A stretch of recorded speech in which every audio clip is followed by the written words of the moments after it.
Hi, I'm Ed Haig from Source, and I'm joined by my colleague Fiona. And we wanted to spend a few minutes talking to you about transformation. The transformation is a trend that seems to have become quite apparent in our conversations with consulting firms recently. Fiona, it's certainly something I've been hearing an awful lot about. Is this more than just a buzzword? Is there something really behind this, or is it just consulting speak? I think the answer is kind of yes and no. I say yes, it's certainly there's a lot to it in terms of what we're hearing from clients. Now, as you mentioned, we're hearing from consulting firms too, but we're probably both pretty cynical about what we hear from consulting firms and buzzwords that go around. But it's when you hear it from clients that you start to sit up and pay attention. And that's a word, so transformation is a word we've heard a lot this year from people. I think it clearly means something in their minds about something bigger, more ambitious change that they're making to their business.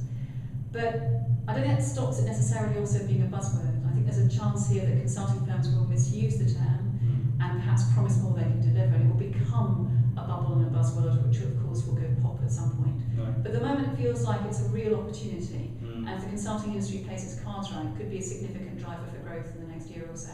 Indeed, I think our very sort of high-level research suggests that between a third and a sixth of all growth in 2012 for the consulting industry came in the form of transformation projects. Right. So that suggests it's something real, but certainly it could be a thing that becomes a mirage in the future if you're not careful. Yeah.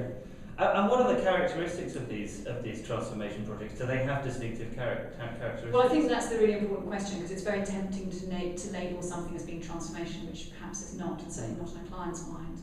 I think what we see as being transformation projects have certain distinctive characteristics, so they're multifunctional, they stretch across different areas of business. In fact, we reckon that just under 2/3 of them don't start in the IT functions. They're not necessarily technology projects. They're usually multi-geography, so they're covering different regions certainly. They've got scale to them, they've got a technology component, they're expensive.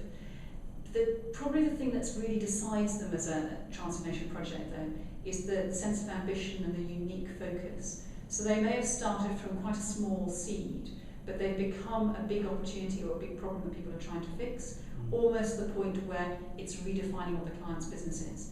And perhaps that's the litmus test. A project which is simply trying to allow a business to do something it already does more efficiently isn't transformation.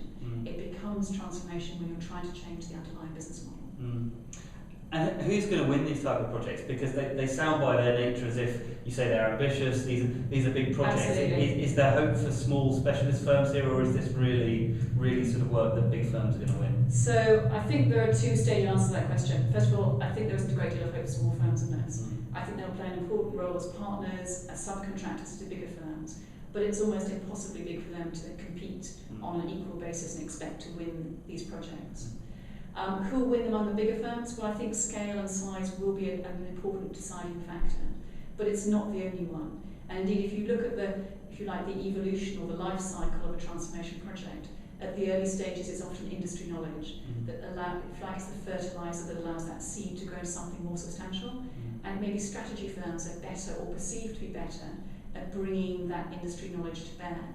So they may have an advantage in the early days. Whether during the course of the project they can cover off the scale and the implementation technology aspects, I think that's a question that clients would rightfully be asking. So our suspicion is that this is going to drive consolidation. We've seen a lot of activity around small-scale acquisitions in the consulting industry over the last year or so, but transformation, especially if there's that much growth and money tied up in it, actually demands you need to do some consolidation at the top level too, between some of the big segments in consulting. So that probably becomes the driving or the force behind success and will determine who succeeds. So maybe the firm that succeeds here is a firm that's a combination of 2 or 3 existing firms that will just win and stretch itself above the field of other competitors. Really interesting. Well, it's a trend we're going to be tracking for some time. It's clearly one that's buzzing around the market a lot at the moment. So stay in touch with us if you have any questions about transformation or about any of the reports we published in which we talk about transformation. Then please let us know. You can find contact details on our website.